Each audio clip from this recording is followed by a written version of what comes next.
Le fonds euro, c'est clairement le placement préféré des Français. Capital garanti, zéro risque.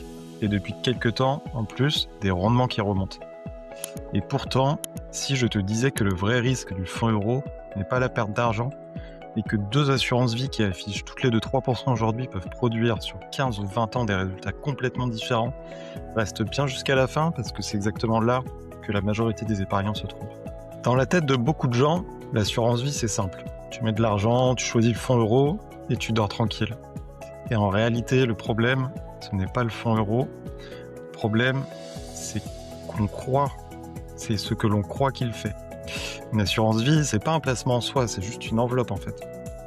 À l'intérieur, tu peux mettre plusieurs choses. Du fonds euro et ce qu'on appelle des unités de compte. Dans ces unités de compte, tu as des actions, tu as des ETF, tu as même de l'immobilier, du private equity, c'est très très vaste. Et c'est la façon dont on combine tout ça dans le temps en fait qui fait la vraie différence. Chaque année, on communique un chiffre. 2%, 3%, parfois un peu plus. Et naturellement, on se focalise là-dessus, c'est humain, sauf que ce chiffre, ce n'est pas une performance de long terme. Il peut être exceptionnel, il peut être boosté. Ces dernières années, on voit pas mal ça par des réserves. Et surtout, il peut ne jamais se reproduire. Juger un fonds euro sur une seule année, c'est comme juger un marathon sur 100 mètres en fait. Le fonds euro, il est géré par l'assureur, il offre deux choses très importantes. Le capital est garanti, ça c'est sûr. Ce que tu gagnes est définitivement acquis, tu ne peux pas perdre d'argent, mais mécaniquement ton rendement, lui, est plus restreint. Et psychologiquement, c'est très rassurant, ça peut être une vraie brique dans une allocation d'assurance vie pour se dire ok, cette partie-là, elle est à capital garanti. Si j'ai besoin de retirer dessus, je peux, parce que votre assurance vie, elle n'est pas bloquée. On a souvent aussi cette idée-là que l'assurance vie est bloquée 8 ans. C'est faux, c'est pas du tout bloqué, c'est juste que vous n'avez pas la même fiscalité avant, après, j'y reviendrai. En tout cas, le fonds euro ne doit jamais être regardé tout seul. En fait, bonne assurance vie, c'est pas juste un bon fonds euro, c'est une vraie stratégie cohérente d'adapter un objectif à une durée. On va prendre un exemple très simple. Tu investis 50 000 euros sur un fonds euro qui t'affiche du 3% net des frais de gestion de l'assureur.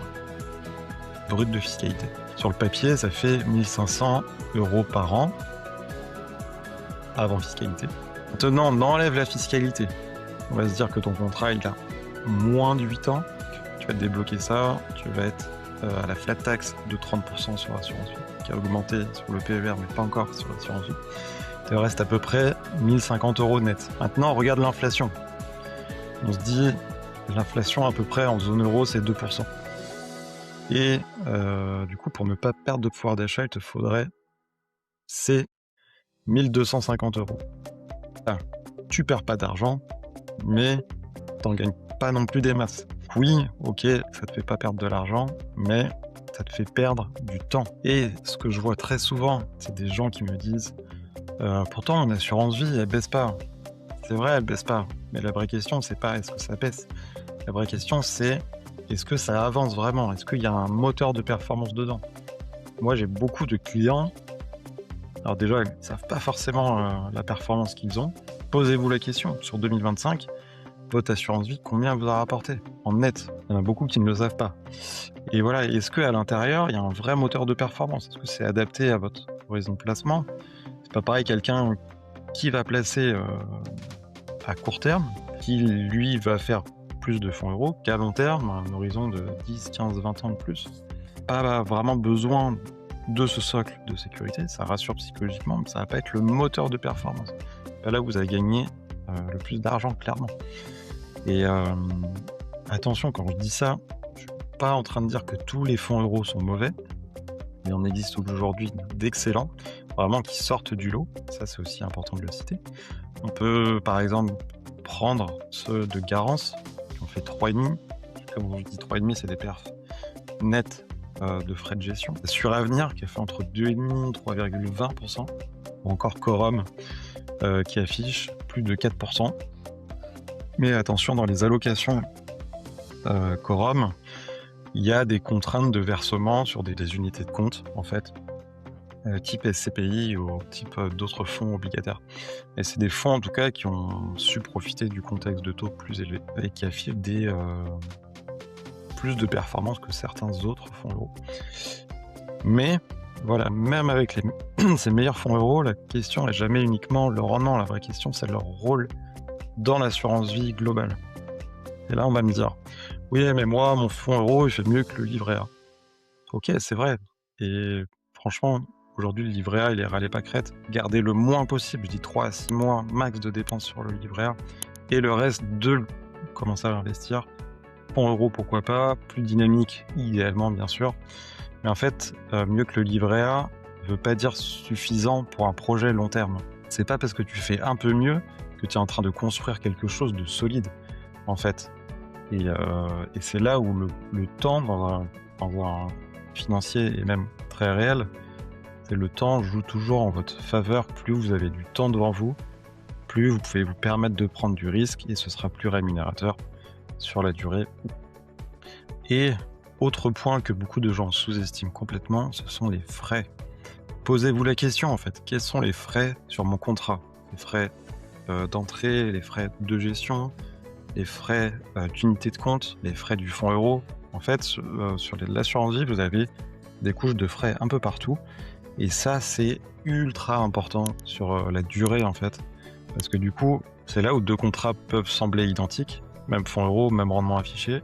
Et pourtant, sur 20 ou 30 ans, avec l'impact de ces frais, vous avez des résultats, des performances qui sont vraiment totalement différents. 1% par an, par exemple, ça paraît anodin, mais sur la durée, c'est des dizaines, parfois des centaines de milliers d'euros d'écart. Donc, c'est pas anodin. Posez-vous la question. Mon contrat, ok, est-ce qu'il est bien adapté à mon objectif? Et ensuite, c'est quels sont les frais, en fait. Comparez toujours, posez-vous la question. Je pense que c'est important de le faire. J'ai récemment échangé avec quelqu'un qui avait tout laissé sur le fonds euro pendant plus de 10 ans. Aucun stress, aucune baisse. Quand on a fait le point ensemble, le constat il était simple. Il avait surtout perdu énormément de temps. Il avait très très peu de performance. Et à côté de ça, il est passé à côté de vrais moteurs de dynamique, qui sont les actions, l'immobilier, etc., avec plus de rendement, plus de performance. Et sur 10 ans, avec les intérêts composés, c'est juste énorme la différence que ça fait sur l'impact de patrimoine. Donc, du coup, à retenir, le vrai rôle du fonds euro, c'est pas là pour performer, il est là vraiment pour stabiliser, avoir un socle de sécurité. Il amortit les chocs, clairement, hein. C'est un vrai moyen de réduire le risque dans votre portefeuille. C'est pour ça que moi, j'alloue des parties de fonds euros dans les portefeuilles de mes clients. Ça permet vraiment de réduire la volatilité à la hausse, à la baisse. Mais voilà, c'est une brique parmi tant d'autres. Ça ne doit pas être le cœur de votre allocation. La performance, elle vient d'ailleurs, avec le temps, la durée, l'allocation. Le fonds euro, lui, il permet surtout de tenir psychologiquement. C'est pas un moteur, c'est une ceinture de sécurité. En conclusion, le fonds euro n'est ni bon ni mauvais. Il est mal compris, bien utilisé dans une assurance vie bien construite. C'est un excellent outil patrimonial. Mal utilisé, c'est une vraie illusion de sécurité. La vraie question, c'est pas tant combien il rapporte, c'est quel rôle il joue dans ton patrimoine. Si tu veux comprendre comment structurer une assurance vie cohérente avec tes objectifs, le lien est en description. Si tu veux des analyses claires, chiffrées, sans bullshit, sans filtre, pense à t'abonner. Je te dis à très bientôt.